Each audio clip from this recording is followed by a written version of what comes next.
Hey, how are you? Hi, good. I'm doing Good. well. How are you? Great, great. This has been really fun for me. This is my third conversation so far. I don't know how I will put them out, like what order, but so far in recording, this is the third one, and this has been really fun. So I'm excited to get to know you a little bit.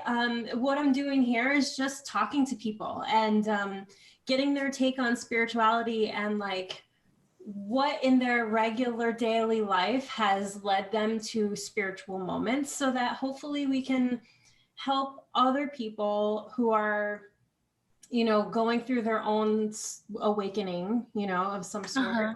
um, Help them realize that it's a regular part of life. So this Yeah. yeah, so you are Jolene and I met on Instagram, just like a couple other people I've talked to today. So we're actually really close by too. She lives pretty close to me, so we'll have to actually get together in real life too. I know. Yes, we should. Yeah, yeah. We So need tell to. me about yourself and your spirituality, or like where you're at in your spiritual journey. Okay. Yeah. I'm a mom. Was became a really young mom, like aged 20. Oh And then wow. I pursued my master's degree and I became a therapist. But then I'm sure you saw it a little bit like from my Instagram story about my life. Like I went through, like my former marriage was like really hard and stuff. And in regards to like spirituality, I want to say I think I've always been spiritual in the sense of just intuitively like well, growing up, my parents were like Buddhists. Oh yeah. And and then so like in like Buddhist like teaching, it's like everything has a spirit, like Mm-hmm. tree, like plants, animals, stuff like that, all have a spirit. And then they kind of converted to Christianity when I was a teenager, like around like 15 Really? or 16. And then for a while, I think I was a little bit more religious than Uh-huh. spiritual. Yeah. That's Um, important to point out because there is a difference. Yeah. yes, there definitely is. And yeah, and then I think just through like some of the hardships and stuff, like through my life, I've always just been more intuitively like attuned to um the like our different like energy that we carry. Mm-hmm. And it's interesting because through my education as a therapist, like and honestly, I want to say like the program that I went through, they actually have a little more emphasis on integration in terms of like spirituality and religion, and just different interdisciplinary like integration. They like my program really recognize the importance of spirituality and religion and stuff like that if in terms of people's coping mechanism. However, just I feel like it's so limited. There's not a whole still not a whole lot of ways to integrate that into um like we talk about mental illness, we talk about emotions, we talk about a lot of our daily like coping in terms of just the like this psychopath psychotherapy lingo. Mm-hmm. And But they uh don't tell you how to apply it as a therapist. Is that so? yeah, like talk about, let's say, a few days ago your stories you were talking about like the dark entity, and I really like relate to that. And I was just thinking like, wow, like how come, during our like grad program and a lot of therapists now too, like we don't we talk about that in terms of mood, in Mm, terms of body and like biochemistry, which is all true, but then there's a whole other realm of, just in the spirit that I feel like a lot of therapists don't have the tools to um, talk about Yeah. stuff in the spiritual realm, and Yeah. And therapy has helped me a ton. I am a huge proponent of finding the right therapist. I've had a couple that were not the right therapists and that oh my goodness, did more there's a damage. lot of bad ones. Yeah, yeah, but I have a really amazing one right now, and she's helped me Oh, that's a lot. great. And what I think is really important is everything is connected, right? As above, so below. So if we have a Mhm. dark mood and a light mood, and we have a spectrum inside of our humanness, there's always going to be a spectrum outside of us in our spirit, Right. right? Right. So it's always important to maybe open the door to spirituality through this human part of us, this human spectrum of dark and light, and eventually Right. maybe opens the door a little bit where people can go, okay, there's more than this. And that's not a therapist's job, like to Yeah. walk people through their dark entity attachments. But yeah,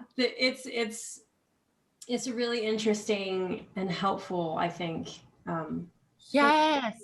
for people and their spirituality. And in terms of secrets, I mean, this was the whole point of me recording these conversations with people is like secrets that exist in humanity that shouldn't be secrets, right? Like Oh, our inner workings shouldn't be a secret, how right. we work on a psychological level. So it's like I think really important for people to find a therapist to help them understand the secrets of their own inner workings, right? Right, right. So you're talking about the things that are secrets that shouldn't be.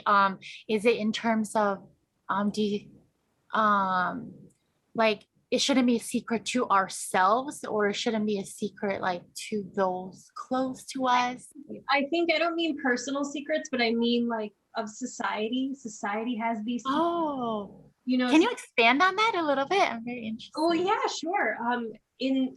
I study a lot of esoteric stuff, so I like to look at like deep mysteries, and I keep asking why, like why, like why does that happen? Why does that work? What does that mean? Oh, Doing that, and what it brings you is to this entire world of secrets that people don't know about, like ancient mystery school.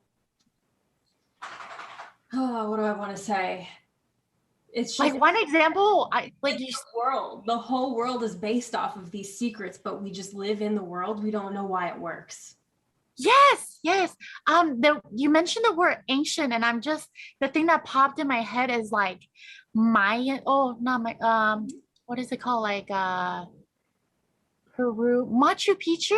Yeah. Like how they had very super advanced stuff, like way before our time, and then there's myths about like they've had like spiritual guidance and stuff to lead to those advanced stuff, and yeah, Yeah.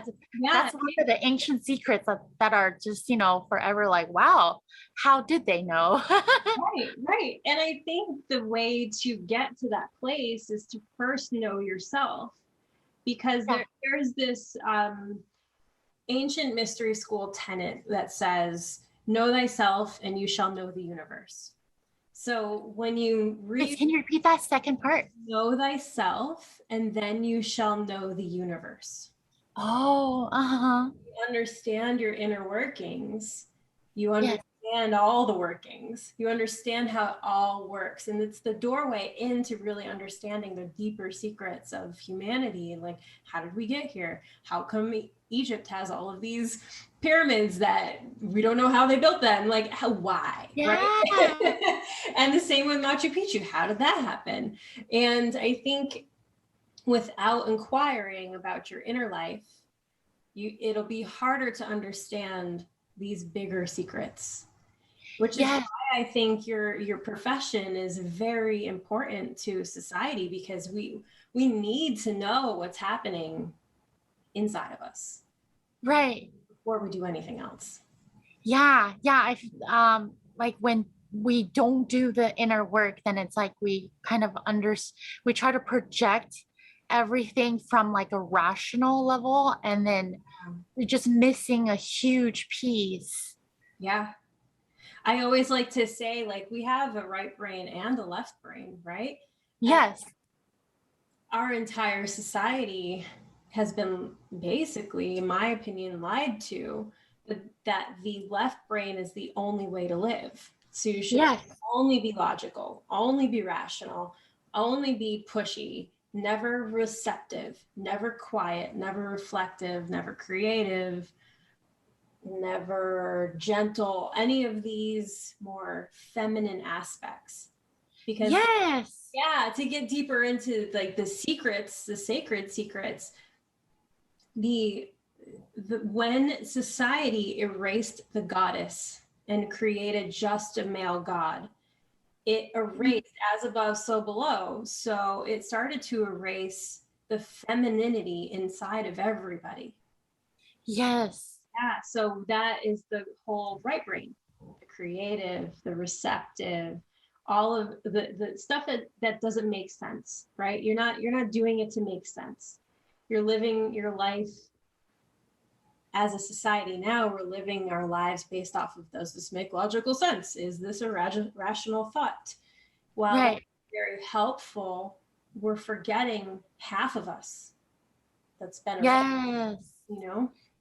I love that you equate the right brain with feminine, and that's totally true. Like just all the traits of the right brain is like feminine traits. And I was just reminded of this exercise that we did a while ago. Like in our grad program, we were talking about, because I mean, I'm sure you know the stereotype for mental health profession, and basically human services profession is like mostly females. Yeah. Mostly females and like very very few males. And then so we were just lining our entire cohort up, and we did this exercise where one of the two male students in our program kind of lined us up in order of masculinity, like Oh. which female is most masculine, and then going down toward and then going down the spectrum towards femininity. But what we noticed during that exercise was as a society, I feel like nowadays in female we much value masculine traits. Yes. And we use the word like, oh, going down, but then not going up in femininity, you know what I mean? Like Mm-hmm. so it's like, yeah, it's a huge deal, and that started a long time ago. yeah, Before Jesus. It was way before that, where men probably, I don't know, decided that feminine traits weren't of value. right. So in order for women to be valued, they needed to start behaving like men, or they went numb. They became Yeah. like blank stare housewife that doesn't have a thought in her mind, because nothing is stimulating the actual parts of her, the feminine parts of her. And everybody, we should say this, like, doesn't matter what you identify as, everybody has both, Right. everybody has a right and a left brain. So we have I don't know, a proportion of ourselves is both. It's not always going to be 50-50, but Right. people are going to have more feminine traits, more artistic traits, or even holistic thinking is a feminine trait. Being able to see the whole picture, which might be why people in your profession, mostly women, I don't know, it's easier to help people when you can see the whole picture happening. Yeah. Instead of like bit by bit by bit, like in a line down the row, like just straightforward. Yeah. For myself, I feel like that I want to say in the most recent years, probably within the last 3 years, I've definitely grown to embrace my feminine traits a lot more, and I really value that kind of like self-growth. I just kind of pulling away from society, like, because ever since that exercise I was like, for a few months, I was like, oh my gosh, like I'm not, um, I was rated very low on my masculine trait, and I saw that as a bad thing. Like at that time, I was like thinking, wow, I'm not dominant, I'm not um you know, super logical, like, and I saw that all of that as a bad thing. And within the last 3 years, though, I've really grown to embrace a lot more of my feminine parts. And now I want to say, compared to, you know, the me when we did that exercise in my grad program, like I am really I feel empowered and proud to have, you know, and to acknowledge all these feminine traits. And I love it. You know, it's hard when you're inherently really feminine in terms of divine femininity. It doesn't mean like you wear makeup and do your hair. It's a different type of femininity where you use your right brain more. You rely on your right brain more to see the world, right? Yeah. It's hard to be that kind of a person in a society that only values, or up Yes. until recently only valued, the left side of the brain. Yes, totally. It can be hard. And I went to art school, so I have a very big right brain. Like a lot of my activity in the world is based off of this very holistic, very creative viewpoint on the world. And I didn't fit in a lot, you know, and I also have a very strong masculine side of me. So I didn't fit in with the art kids because they were really, you know, I don't know how to describe it, less organized, I guess I should say.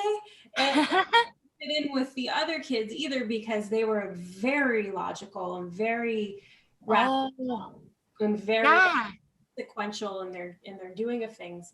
And so the person that has, you know, the right side of their brain functioning higher than their left is hard to fit in, you know. It's hard to know where you're at, you know.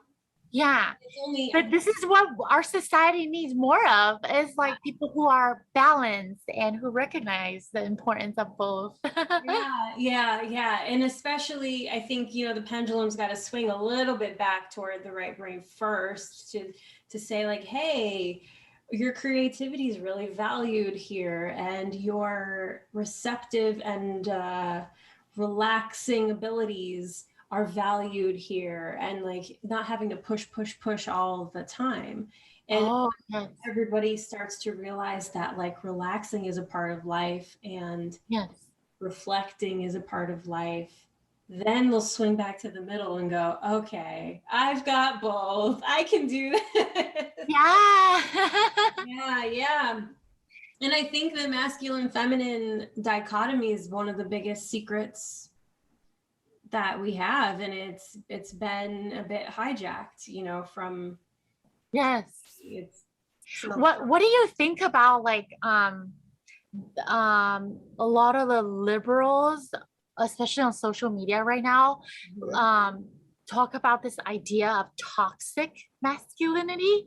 I think I remember you touched on that a little bit in your stories. I mean, it's both. There's just toxic everything, you know. Toxic, if we're going to stick on this polarity, there's both, right?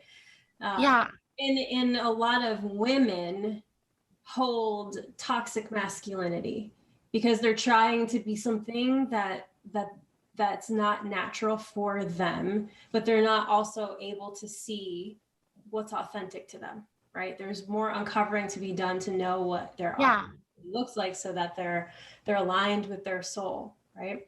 And so toxic masculinity to me is like pushing too hard to do something that doesn't work, right?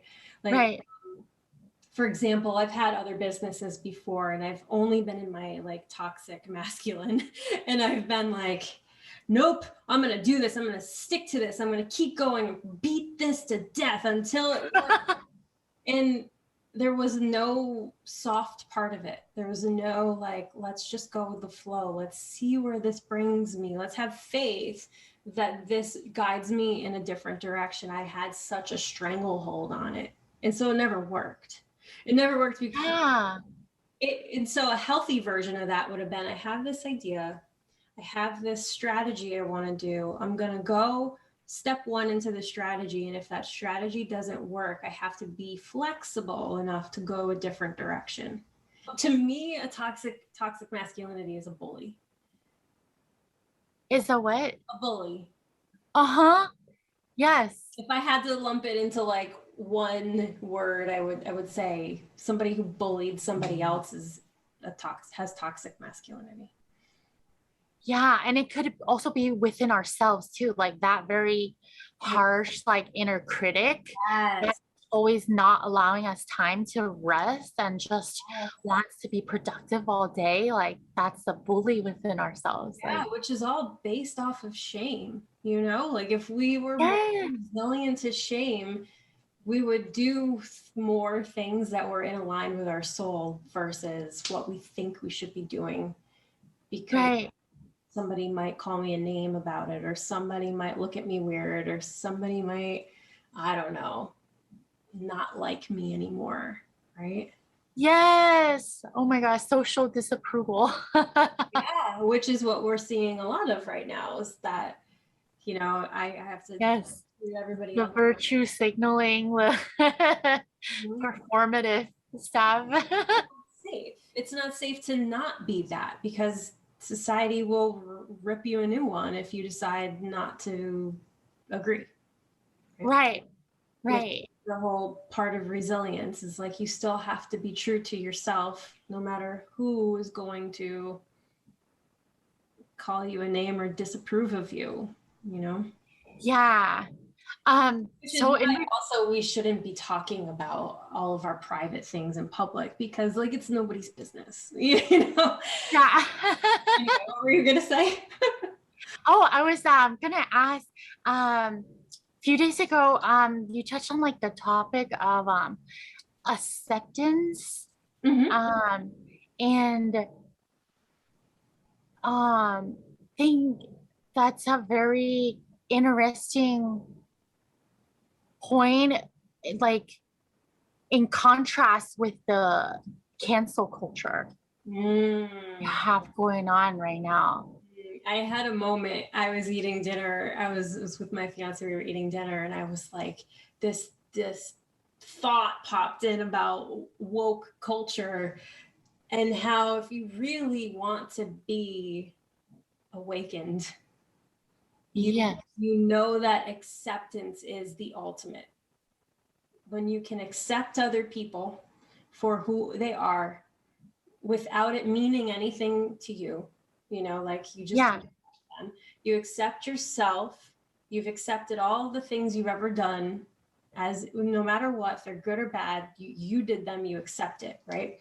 It's the ultimate level of peace, which is a very feminine thing to do. And with a masculine society, it's very hard for people in general to accept, because they don't Right. know how. They don't know how to accept because it's too feminine. Because you have to be able to surrender in order to accept. Right. You have to be able to surrender, is like one of the largest feminine activities you can do.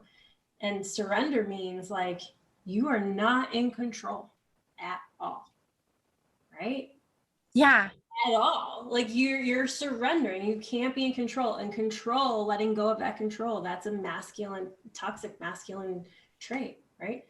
Squeezing the life out of something and control. Yes. So Interesting. that means if you have to surrender in order to accept, you have to be in a feminine state of mind to do that. So yeah, it is hard. It's hard. And that's a lot of what I teach about in some of my my programs that I do, like one-on-one and stuff, is basically Mhm. relearning these feminine activities like surrender and acceptance and forgiveness and pausing. Pausing is another big one. And if we can start to rewire that part of our brain, then we can be a little bit more in balance when we receive an idea from the divine, which is feminine. Then we can take action to manifest that thing, which is masculine. Right. We forget that you first need a divine inspiration. You need an idea. You need to receive the idea. and then make it happen, and then be flexible when the river bends and not try to bend the river, you know? Right. Yeah. I have a question, Han, how, so this idea of acceptance and, you know, surrendering, um, what does that look like with drawing boundaries Mm. with, you know, like either people or situations that are not healthy for us? Mm-hmm. What does that Well, look to like? me, you can't really, to me, in my own personal experience, Yeah. I can't draw a boundary until I've accepted what's happened. Oh, gotcha. Oh, so it's like a sequential almost. Sometimes, yeah. And boundaries are, you know, they're there to protect you from the world and also the world from you. Yes. You know, it's this flexible wall thing that you put up, and you can still love from afar without letting the person through the boundary. Oh, okay. You accept who they are, Yes. accept the awfulness of that which they are, which in a lot of cases is what's happening, right? Let's call it like let's say there's an abuser in the situation. You accept that your, I don't know, brother is an abuser, let's just say. You accept that about him. Uh-huh. Not trying to make him into anything else. You accept him. Great. And I am never letting an abuser into my, to hurt my inner child or me, right? That's my boundary. But I can Okay. still accept the fact that he is an abuser. Okay. So you kind of have to know reality. You have to be cool with reality in order to set the boundary. Right. Some Yeah, that people are just totally like makes sense. not ready to accept reality, and then you can't make a boundary about it.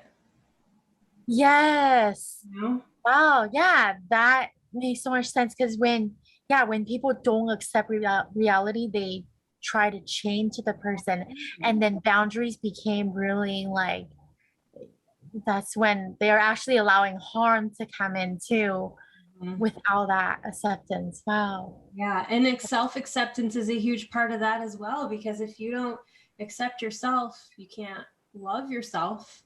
Right. No unconditional anything happening there if you can't, because acceptance and unconditional love are both unconditional. Yeah. If you don't accept yourself, you also can't put a boundary down, or you can, but it's going to be hard to keep it because you're not going to believe you're worthy of that person not hurting you anymore. Right. Wow.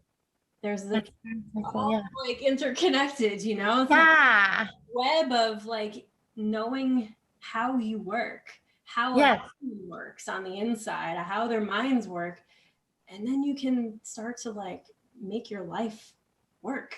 You know, start manifesting things you really want to happen that are of integrity and like authenticity to you. If you Yes. just understand all of these little nuances that happen every day. So This is so much good stuff. I like there's so much things I'm gonna like chew on. I'm gonna think about. I'd I love love to hear it. your thoughts too when you know, how that would apply to you. You know, when you go back and chew on this, like let me know. We can do this again and you can say if I Yeah. was dead wrong or if like there was more adding to it. I would love to hear you you deal with this, you know, every day. So it'd be really Yes. great to hear you and your perspective on it.